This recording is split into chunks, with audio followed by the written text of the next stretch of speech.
Good morning friend, जी के with Pushpa YouTube channel में आपका हार्दिक स्वागत है।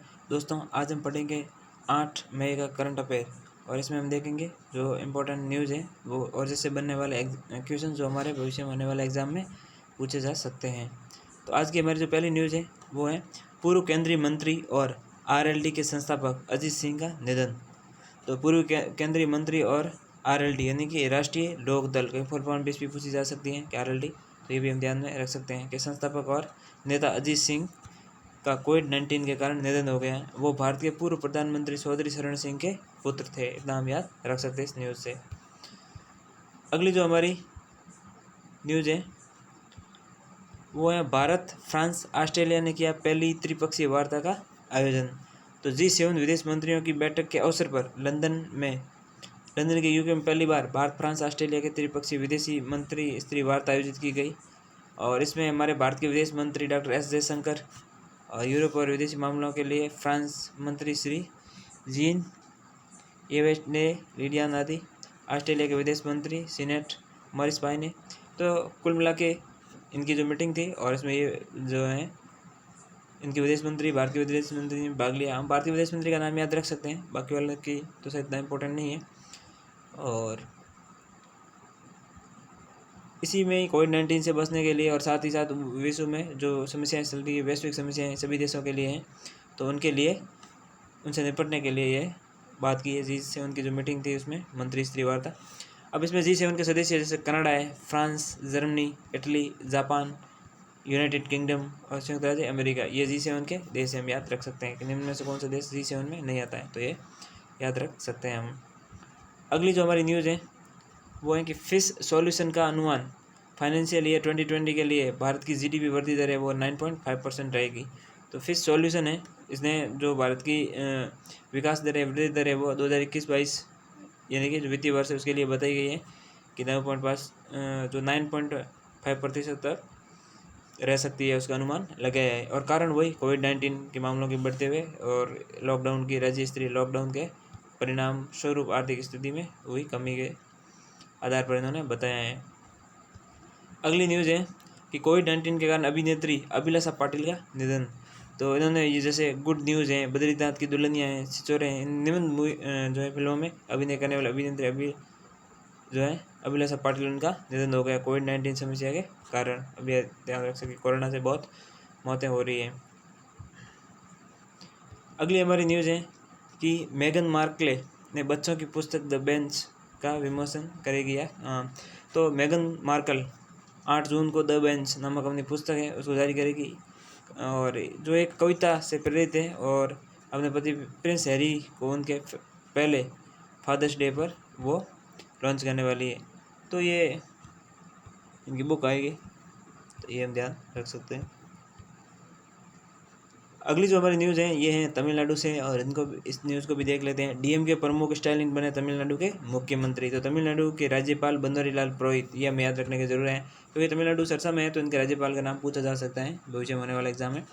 और तो बनवारीलाल पुरोहित ने, तमिलनाडु के जो राज्यपाल बनवारीलाल पुरोहित ने द्रविड़ मुनेत्र कड़गम, ये DMK का नाम याद रखना, कई बार फुल फॉर्म भी पूछी जा सकती है। DMK की फुल फॉर्म क्या है, तो उनके प्रमुख MK स्टालिन जो कि M करुणानिधि के पुत्र है और उन्होंने जो है तमिलनाडु के मुख्यमंत्री की शपथ ली है। अगली जो हमारी न्यूज़ है वो है गीता मित्तल को अलाइन पेन ग्लोबल विजन पुरस्कार से सम्मानित किया गया है। तो कौन है गीता मित्तल, ये भी देख लेते हैं। जम्मू कश्मीर यानी जम्मू और कश्मीर उच्च न्यायालय के पूर्व मुख्य न्यायाधीश न्यायमूर्ति गीता मित्तल को 2021 के लिए अलाइन पैच ग्लोबल विजन पुरस्कार से सम्मानित किया गया। ये पुरस्कार जो है ये महिलाओं के जो महिला सशक्तिकरण को बढ़ावा देने या महिलाओं के योगदान को देखते हुए उनके जो है सम्मान के रूप में दिया जाता है, उनके योगदान के रूप में। तो ये चूँकि जज रह सके, न्यायाधीश रह चुकी है, तो इंटरनेशनल एसोसिएशन ऑफ वुमेन जजेस तो 2016 में इस पुरस्कार की स्थापना की थी, इसलिए ये पुरस्कार दिए महिला जजों को ये पुरस्कार दिया जाता है और भारत को जो है पहली महिला है जिनको ये पुरस्कार दिया गया है। और इसमें हम 2-3 फैक्ट याद रख सकते हैं, जैसे इंटरनेशनल एसोसिएशन ऑफ वुमेन जो जज के अध्यक्ष हैं वो वेनेसा रुइज है।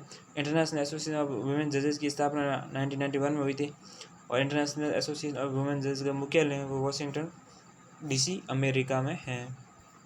अगली न्यूज़ है हमारी कि MT30 मरीन इंजन बिजनेस के लिए रोल्स रॉयल और HAL ने किया समझौता। तो HAL तो है हिंदुस्तान एरोनॉटिक लिमिटेड, और रोल्स रॉयल ने भारत में रोल्स एंड रॉयल जो T30 समुद्री इंजनों की पैकेजिंग, स्थापना और विपणन और सेवाओं के समर्थन को स्थापित करने के लिए समझौता ज्ञापन पर हस्ताक्षर किया है। ये समुद्री इंजन से संबंधित है। बिजली की जो संगठन बेस्ट इन क्लास नौसैनिक गैस टरबाइन के रूप में पेश किया जाता है।